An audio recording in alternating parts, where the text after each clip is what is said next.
ஆச்சி மசாலா. எந்த சமையலும் ருசி தேடும் ரகசியம். 20 ரூபாய். தென்காசி மாவட்டம் சங்கரன் கோவில்ல செய்தியாளர்களை சந்திச்ச மதிமுக பொதுச் செயலாளர் வைகோ விசிக தலைவர் திருமாவளவன் தொடர்பான தான் தெரிவித்த கருத்தை திரும்ப பெறதா சொல்லியிருக்காரு. அந்த காட்சிகளை பார்க்கலாம்.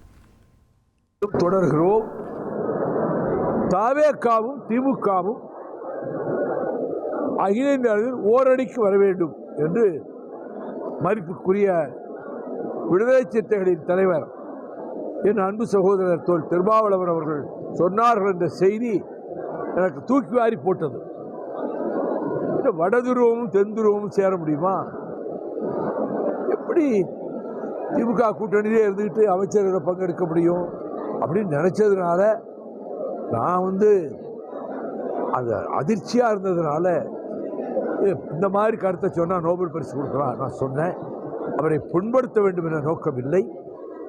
அவர் அரசியலில் வளர வேண்டும் என்று என்னால் இயன்ற அத்தனை விதமான நிகழ்வுகளிலும் உதவி இருக்கிறேன். அவர் பெரிய தலைவராக வரணும். இந்த ஒடுக்கப்பட்ட மக்களுக்கு அவர்தான் ஒரு நம்பிக்கை நட்சத்திரம் என்ற முறையில் 15 ஆண்டுகளுக்கு மேலாக அவருக்கு ஊக்கமளித்துத்தான் வந்திருக்கிறேன். என்னால் இயன்ற அளவுக்கு பக்கபலமாக நின்றிருக்கிறேன். எதிர்காலத்திலும் அப்படித்தான் இருப்பேன். எந்த கோபமோ வருத்தமோ எதுவும் கிடையாது. இந்த சொற்களை நான் சொன்னதற்காக அவர் மனம் புண்பட்டிருக்குமானால் நான் அந்த சொற்களை திரும்ப பெற்றுக்கொள்கிறேன். ஐ withdraw my words. தொடர்கிறோம். தவேகாவும் திமுக ஆச்சி மசாலா. எந்த சமையலும் ருசி தேடும் ரகசியம். 20 ரூபாய்.